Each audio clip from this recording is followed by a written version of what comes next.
Bedlam is a big ticket, and if you talk to the ticket brokers, tickets are scarce. And yet there could be thousands of empty seats Saturday in Stillwater. What gives? From the Dodge Sports Desk, I'm Jenny Carlson, and this is the OSU Show with Scott Wright. Okay, Scott, you wrote today in the Oklahoman about the ticket situation with Oklahoma State. The school's new ticket policy means that people have to buy a whole season ticket to get a Bedlam ticket, and it's created sort of a weird scenario. How do things stand right now? Well, at this point, the Oklahoma State season ticket sales have reached not quite 40,000. They're getting close. They gave 5,000 tickets to Oklahoma, so you're looking at right around 45,000 in Boone Pickens Stadium on Saturday. I guess the good thing for Oklahoma State is that there's only 5,000 OU fans, which is, I'm sure, an all-time low. Right. But that's kind of the attendance we're looking at, which is about 75% of what that stadium will hold at this point. It'll be one of the lower attended games of the entire season. But the ticket issue is what's become really interesting because the low availability has really driven up the price, the value of the tickets. You can go on the internet, and if you're willing to pay $1,200 a ticket, you can do it right now.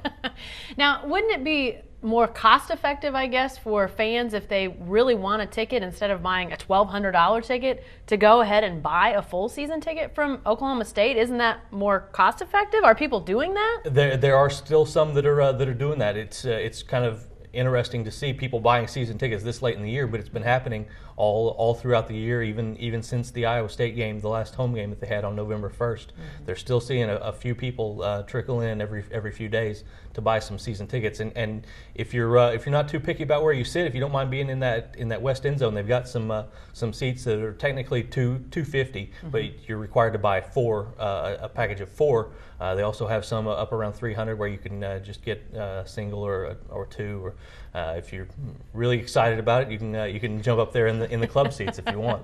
So what are fans saying about all this? What are OSU people saying, and are we hearing any from OU people about what they think of all this? What are fans saying about the situation with tickets? The OSU fans, it's been kind of back and forth. It's some are really excited about it because they know, one, this is really helping to increase their season ticket base. That they've sold more season tickets this year than ever before. Then there's some that some fans are bothered by it because if you have family coming in for Thanksgiving, and this is a yearly tradition, you all get together and go to the Bedlam game. You're a little bit out in the cold, or you're paying big money. As far as OU fans, most of them aren't too happy about it, and I'm sure there are probably some that have bought the season tickets to go ahead and get this. And if you could have envisioned it being a two teams in the top 12 playing each other, it was well worth the money back in September or whenever you would have bought it. How is this going to affect crowd noise? Crowd noise became a huge topic of discussion last week with Oklahoma and Bob Stoops calling out their fans before Texas Tech came in. What's the crowd noise situation going to be like? And obviously OU's no huddle. OSU could certainly use crowd noise. How's that going to play into things on Saturday? Well, that's going to be a really big deal. For the Oklahoma fans who haven't been to a game at the new Boone Pickens Stadium, it really gets a lot louder than it ever did before. And it used to get pretty loud before, but now with that new bowled-in end zone down there, and you got a giant brick wall essentially on the other end, all the noise just bounces around in there.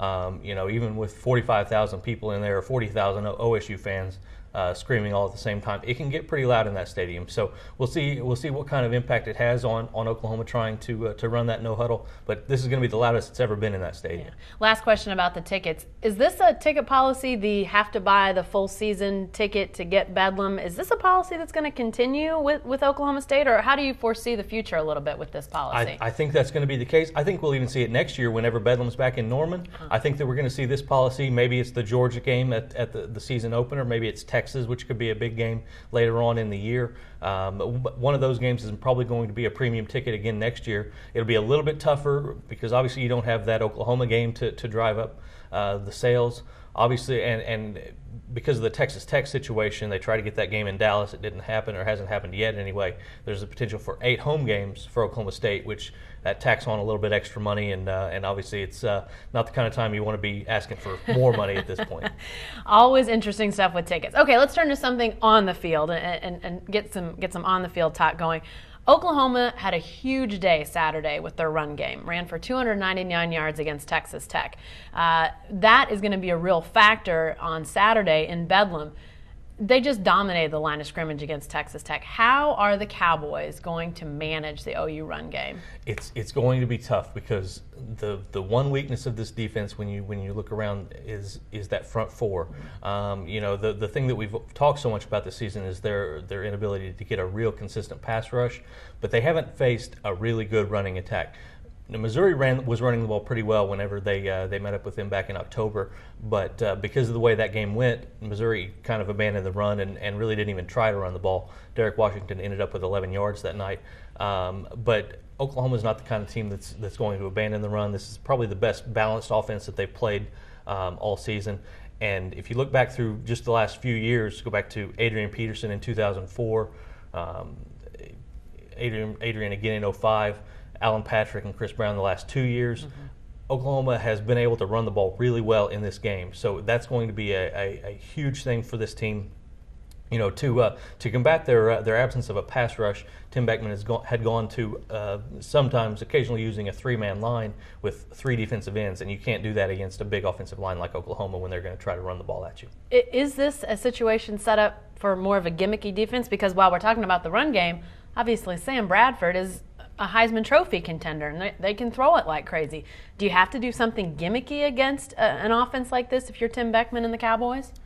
It's certainly possible. I don't know what direction Coach Beckman will want to go because you've got to do something to take away one of the two. Mm-hmm. You can either try to take away the pass or try to take away the run. I think that the way their defense is, they would have more success trying to take away the run and defend the pass the way that they're capable of with all those seniors that they've got in that secondary and experienced guys at linebacker. But that's going to be probably the tougher task of the two at the same time. So it could go either way, and it's going to be a challenge. Nobody has been able to stop this Oklahoma offense yet. Mm-hmm. So there's quite a task ahead. Well, let's talk about the other side of the ball for the Cowboys on offense. They have a ton of weapons themselves. Zach Robinson, Kendall Hunter, Dez Bryant. One of the biggest weapons, though, Dez Bryant, hasn't really had great big game performances yet this year. He hasn't had sort of those stellar standout 100, 150, 200-yard type of receiving games in games like Missouri, Texas Tech, Texas. What's sort of going on there with Dez? Why hasn't he been able to maybe have that production in the big games? I think the biggest thing is that those big games, the opponent in those games has enough talent in the secondary to do some things to take him away. We saw with Missouri, they were trying to tee off on him any chance that they got. They laid quite a few big hits on him that night. Texas was able to, with the athletic ability they have in their secondary, to double up on him. Texas Tech did the same thing. He ended up with 86 yards that night, but most of that came when it was already pretty well decided. So he's still looking for that big performance in a big game. He's a finalist for a lot of different awards, yeah. Really, and possibly even All-American. He needs to have that kind of a game on a big stage.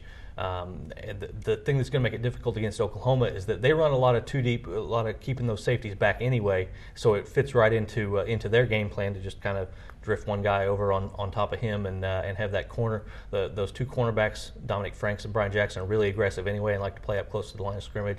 So double teaming him really fits well into their game plan. OU laid some big-time hits on Tech receivers. Basically, anybody that sort of ran in the vicinity of Nick Harris got a wake-up call on Saturday. Dez Bryant, I specifically remember in the Missouri game, there were a couple times he got his bell rung even to the point of having to go out and sort of clear his head a little bit. Does that maybe not bode so well for OSU that a big hitting defensive secondary against a guy that has been hit sometimes? How is that going to play into this game? That'll be interesting to watch because the last few games Oklahoma State has gone to using that kind of a deep slant, and when you run that with Dez, you're really setting him up for something like that if there's a safety waiting out there, like Nick Harris or Lenny Holmes might be doing. So, the one thing that Oklahoma State and some other teams over the last few years have had some success doing is going deep against Oklahoma. We'll see if they're able to do that or not with the two deep coverage. or the double teams that Dez is going to be facing. That'll be quite a challenge. And really, Oklahoma hasn't been as susceptible to the deep ball this year as they had in the last 4 or 5 years. Yeah.